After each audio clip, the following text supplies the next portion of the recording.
Welcome to omega India TV news. Jaggayyapeta నియోజకవర్గం డీలర్లు కూటమి ప్రభుత్వం ఏర్పాటైన తర్వాత ప్రజాభిప్రాయం చేసి రేషన్ పంపిణీ విధానాన్ని మరలా రేషన్ షాపుల ద్వారా ఇచ్చుటకు ప్రభుత్వం తీసుకున్న విధానాన్ని స్వాగతిస్తూ శాసనసభ్యులు శ్రీరామ్ రాజగోపాల్ తాతయ్య నివాసంలో ముఖ్యమంత్రి నారా చంద్రబాబు నాయుడు, ఉప ముఖ్యమంత్రి కొణిదెల పవన్ కళ్యాణ్, పౌర సరఫరాల శాఖ మంత్రి నాదెళ్ల మనోహర్, శాసనసభ్యులు శ్రీరామ్ రాజగోపాల్ తాతయ్య చిత్రపటాలకు పాలాభిషేకం చేసి కృతజ్ఞతలు తెలిపారు. సందర్భంగా ఆయన మాట్లాడుతూ కూటమి ప్రభుత్వం రేషన్ డీలర్లకు ఎప్పుడు అండగా ఉంటుందని అన్నారు. ఈ కార్యక్రమంలో జగ్గయ్యపేట నియోజకవర్గ రేషన్ డీలర్ తదితరులు పాల్గొన్నారు. చంద్రబాబు నాయుడు గారి నాయకత్వం, పవన్ కళ్యాణ్ గారి నాయకత్వం, పవన్ కళ్యాణ్ గారి నాయకత్వం, శ్రీరామ్ తాతయ్య గారి నాయకత్వం, శ్రీరామ్ తాతయ్య గారి నాయకత్వం. కూటమి ప్రభుత్వం, కూటమి ప్రభుత్వం, చంద్రబాబు గారి నాయకత్వం, నాయకత్వం, మనోహర్ గారి నాయకత్వం,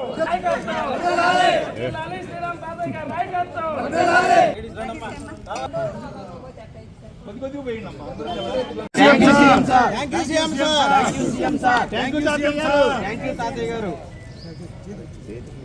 ఏర్పాటు చేసి షాపులో ఉన్నటువంటి డీలర్స్ ఎవరైతే ఉన్నారో స్పేర్ పార్ట్ షాప్ డీలర్స్ అందరూ కూడా ఏ టైంలో వచ్చినా సరే వాళ్ళకి నిత్యావసర వస్తువులు బియ్యం కావచ్చు, నూనె కావచ్చు, కందిపప్పు జరుగుతూ ఉంటే గత ప్రభుత్వం వ్యాన్లను ఏర్పాటు చేసి తద్వారా చాలామంది ప్రజలు ఇబ్బంది పడ్డారు.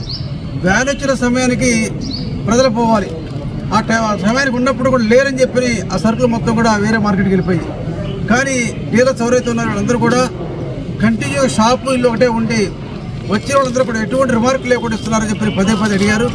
దానికి కానీ ప్రభుత్వం మరి ముఖ్యమంత్రి చంద్రబాబు నాయుడు కావచ్చు, అదే పవన్ కళ్యాణ్ గారు, నాదెళ్ల మనోహర్ స్పందించి గతంలో ఏదైతే పంపిణీ వస్తుందో అదే విధంగా పంపిణీ చేయడం సిద్ధంగా ఉంటాం. ఈ ఆటోలు క్యాన్సిల్ ఆటోలు కూడా మళ్ళీ వాళ్ళకే ఇవ్వడం జరిగింది. ప్రభుత్వం ఎక్కడ కూడా ఆటోలు తిరిగి తీసుకోవాలా, మిగిలిన అమౌంట్ కూడా కట్టాల్సిన డ్యూ కూడా ప్రభుత్వం పే చేసి వాళ్ళకి ఇస్తూ ఉంది. అంటే గతంలో డీలర్స్కి చాలా కమిషన్ ఆ ఇచ్చిన ఖాళీ బస్తాలు అమ్ముకోవడానికి కూడా కొన్నిసార్లు అడ్డంగానే అటువంటి డీలర్స్ అందరూ కూడా చాలా జీవితాలతో చాలామంది ఇబ్బంది పడుతున్నటువంటి డీలర్స్ అందరూ కూడా రాష్ట్ర వ్యాప్తంగా వెళ్ళి కూటమి ప్రభుత్వం తెలియజేయటం, ప్రభుత్వం స్పందించి పాత వ్యవస్థ ఏదైతే ఉందో దాని విధంగా పంపిణీ వ్యవస్థ చేయడం వల్ల డీలర్స్ అందరూ సంతోషపడతారు. రాష్ట్ర వ్యాప్తంగా ప్రత్యేకంగా జగ్గయ్యపేట కాన్స్టిట్యూన్సీ డీలర్స్ అందరూ కూడా ప్రభుత్వానికి ధన్యవాదాలు తెలియజేయడం వచ్చారు. డీలర్స్కి ఎప్పుడు కూడా ఈ ప్రభుత్వం అండగా ఉంటుంది. మీ సమస్యల పరిష్కారం చేయడానికి హాయ్ అండి, నేను మీ Satyasri. Please subscribe Omega India TV Telugu.